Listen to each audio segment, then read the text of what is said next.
Greetings and welcome to room 303. This is Senior English A, and we are in your hymnals on page 494, 495 and following. We now turn to the great Ben Jonson. The first thing I want to point out is the spelling of his name. Please pay attention to it. Jonson, right? And also you want to pay attention to those dates, 1572 to 1637. Again, if we work with 1600 as the easy working date for Shakespeare and Shakespeare's Hamlet, then you can kind of see, obviously, the Ben Jonson date here that works rather easily for us. We'll be working now at 494 and following. Let's just read through this information, if we could, please, really quickly, connecting to the essential question. I hope you're reading with me now. Let's take a few notes. In his poetry, Ben Jonson favored qualities like balance, clarity, and proportion, virtues he associated with classical literature. As you read, notice passages in Jonson's poems that reflect the classical virtues of balance and clarity.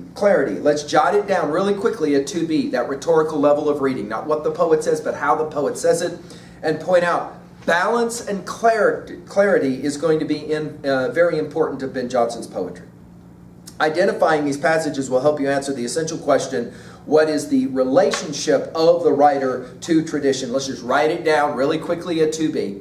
We know that Jonson loved the classical poets, and so he's going to try and in some ways model what he did on those classical poets.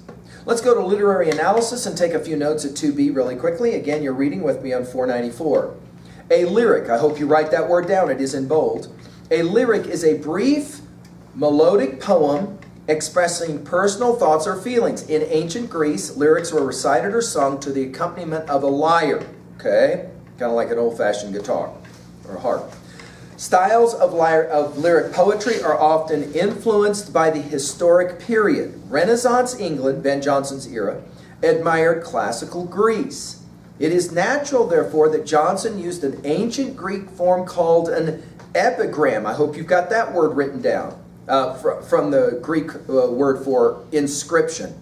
Epigrams include the following features, and I hope you've got some notes here at 2B.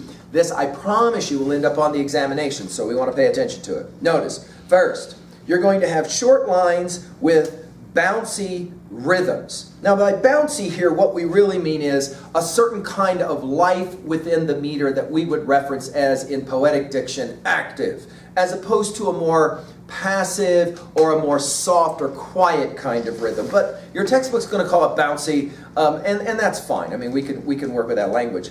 The second, paradoxical twists, as in, drink to me only with thine eyes. We saw some of this paradox already in the metaphysical poet John Donne.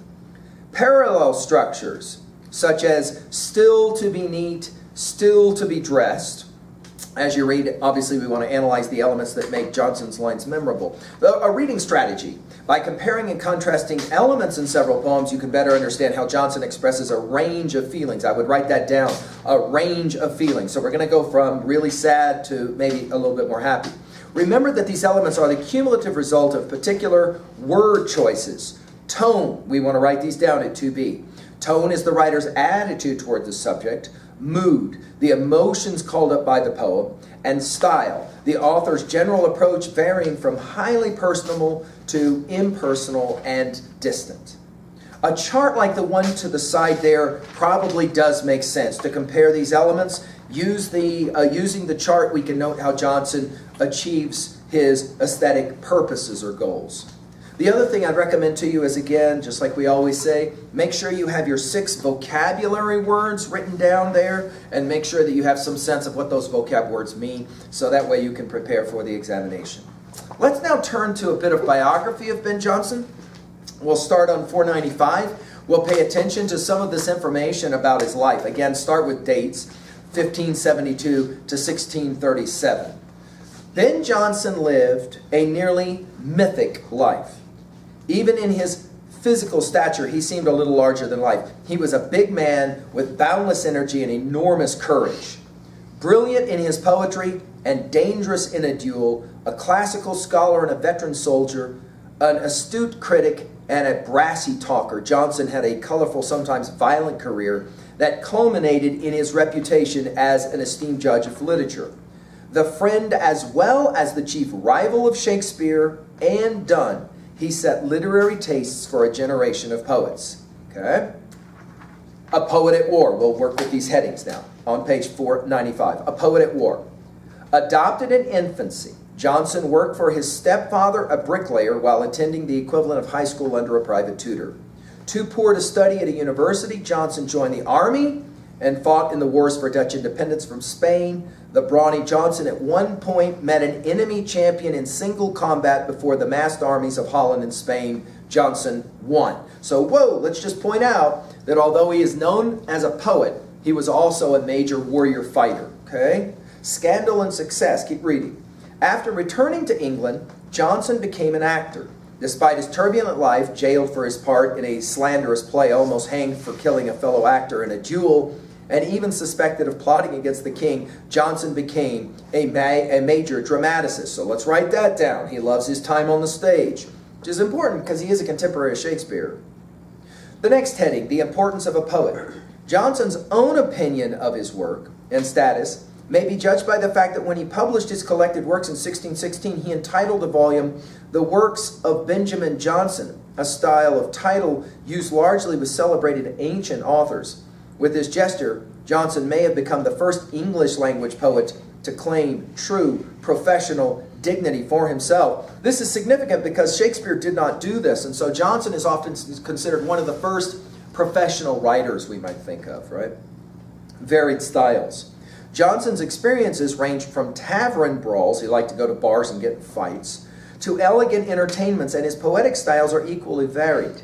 He favored satire in his dramas, poking fun at contemporary character types in a number of his plays, especially The Alchemist. Jonson wrote many of his poems in an impersonal style, one suited to inscriptions on monuments. Others were filled with nasty wit. As diverse as his styles are, though, one of his consistent strengths is the clear, direct expression of his ideas. Finally, a lasting influence. In his varied experiences and diverse literary output, Jonson might seem to sum up the age in which he lived, yet his importance does not end with the 17th century. Jonson's influence on writers is still felt today, and his plays continue to be produced. All right, let's turn then to the first of three offerings by Ben Jonson.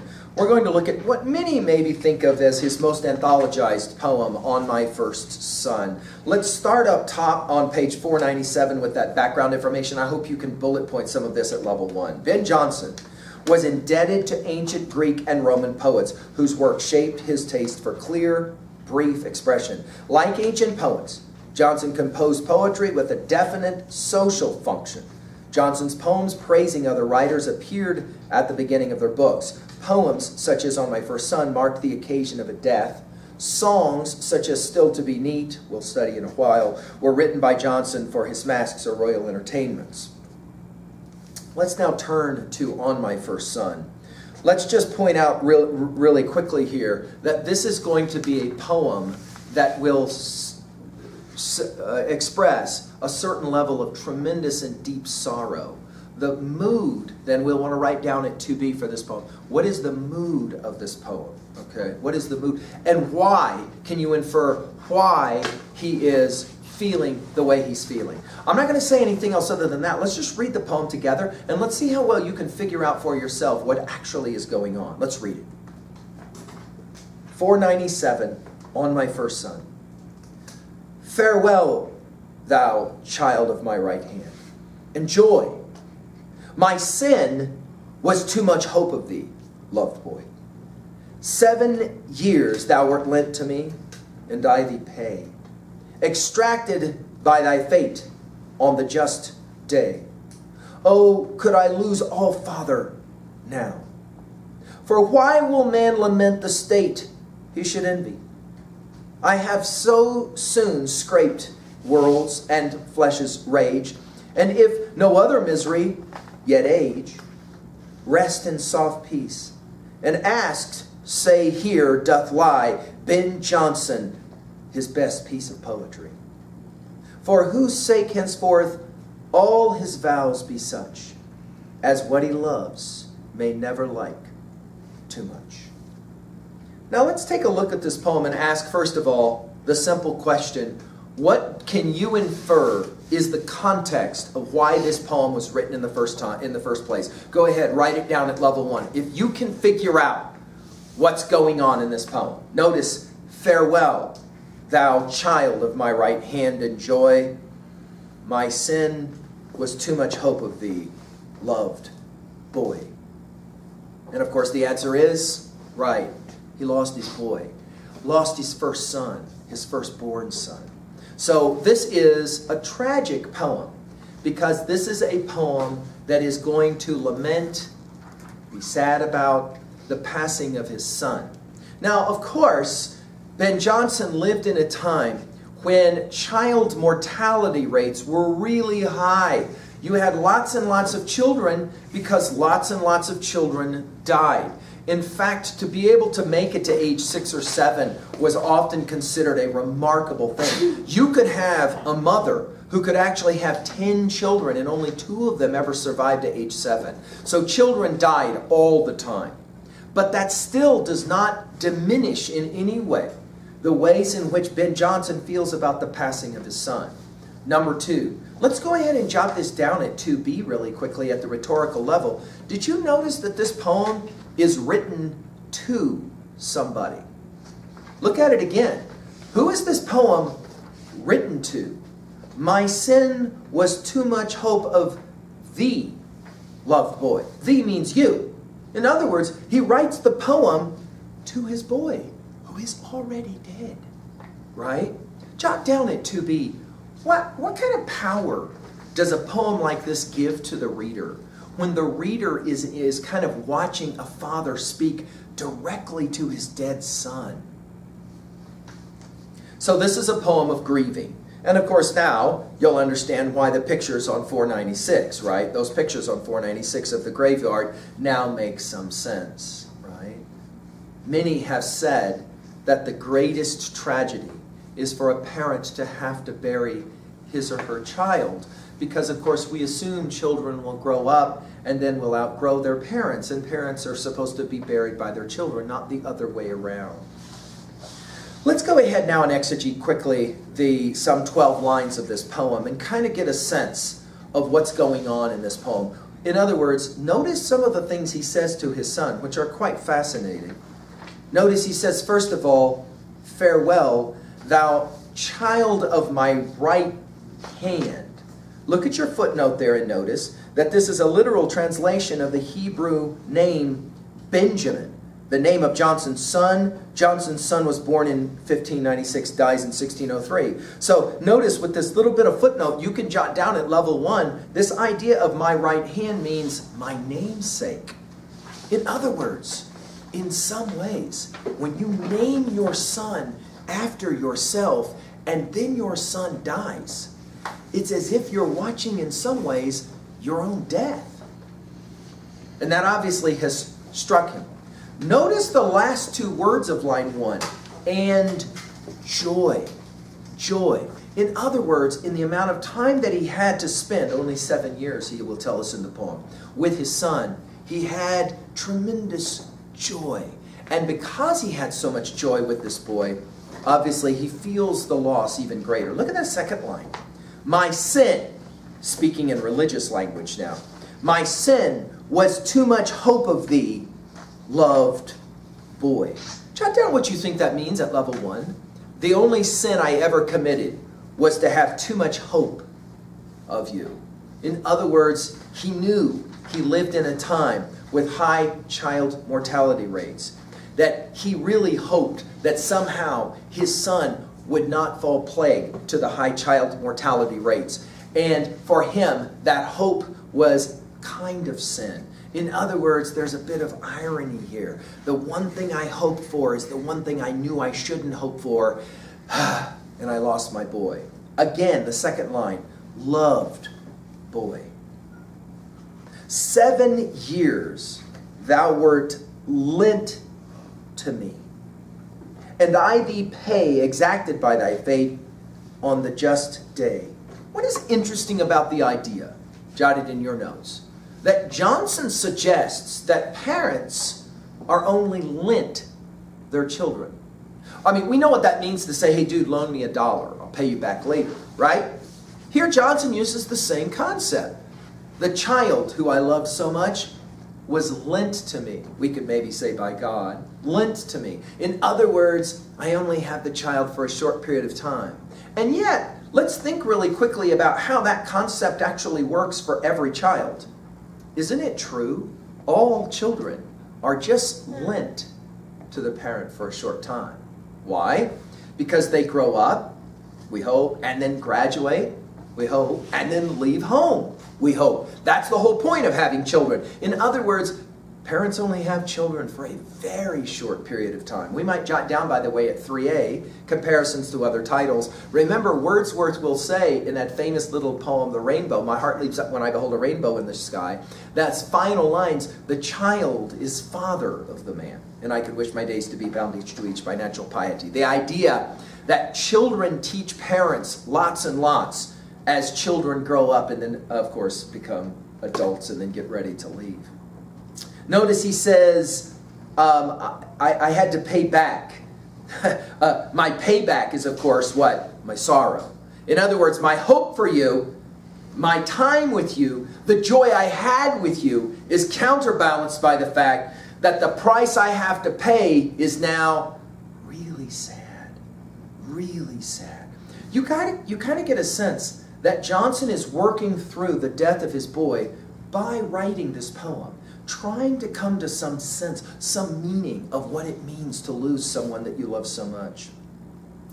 Notice, for why will man lament, that means to be sad, the state he should envy? Now, this is an interesting argument. To have so soon, scaped means escaped, worlds and flesh's rage, and if no other misery, yet age. This is a very interesting argument. It's one that we're going to see when we study Houseman's To an Athlete Dying Young. The idea is simply this. Here's the question. You can put it at level 1, and then you can decide how you want to answer it. When a child dies young, no question, sad. But think about the flip side. All of the things the child will never have to endure. Old age, terrible illness, lots of pain, living in a sad world where terrible things sometimes happen. Jonson says about his boy, all of that you miss. So I should probably be happy about the fact that certain things you're not going to have to endure or go through, but I really wish you were still around. I would have traded all of those risks to continue to know you longer than the 7 years that I got to know you. Finally, line 9. The mood is most palpable here. I mean, you cannot help but read this poem, if you understand it, with some sense of touched feelings. Like, whoa, this guy is going through some serious stuff. Look what he says. Rest in soft peace. And asked, say, here doth lie Ben Jonson, his best piece of poetry. Now, that is fascinating. Let's analyze it. Who would the young boy be asked? That's fascinating. In other words, the young child is laid in a grave, in a graveyard, with other people buried around him. And he says to his boy, if anyone asks who you are. Now, of course, here at 3a, we're obviously borrowing from Dante. The idea when Dante visits the underworld, Inferno, he visits those different people that are buried in different parts of his hell. And there's even that famous conversation between the two that are in those tombs, right? In other words, if you're asked who you are when you arrive, all you have to say is, don't say your name. All you have to say is, I am my father's best piece of poetry. What a fascinating way to think about a child. Have you ever thought about the idea, a 3B question, that you are your parents' art? You are your parents' greatest work of art. What an interesting concept. You are your parents' greatest piece of poetry. In other words, he says, I could never write a poem that could in any way rival you. So note the irony, right? I'll write a poem about you. For whose sake the child in other words, henceforth all his vows be such, as what he loves may never like too much. Now this is interesting how it's going to be interpreted. Let's play the game. What is he saying here? He's saying to his boy, with your death after 7 years of loving you and knowing you, I learned something important. What was that something important? Look at that last line. What he loves may never like too much. What do you think that means? Can you write down what you think that means at level 1? What do you think it is that he's saying? I learned something, he says, in becoming, in allowing myself to become so close to you. I learned something about living in this world. You have to be careful to not like too much the things you love. Which means what? Right, it is this idea, right? Don't hold on too tightly to the things that you care the most about. Because sooner or later, he says, the one thing I've learned about the passing of my boy is the thing you love the most is often the thing you have to go without. You lose it. And when you lose it, it causes you tremendous pain. Now let's turn to 2a really quickly. And let's ask about messages and themes. What is for you the primary message or theme of a poem like this? Is it celebratory, celebrating the life of a boy that he loved? Or is it rather more for you about the deep, dark depression of the loss of the thing that you love? Another question, possible theme message. Is it the case in your estimation that children are an extension of their parents? Some seniors will say, I got no problem believing that I'm an extension of my parents. I have other seniors that will say, pretty sure that's not what I am,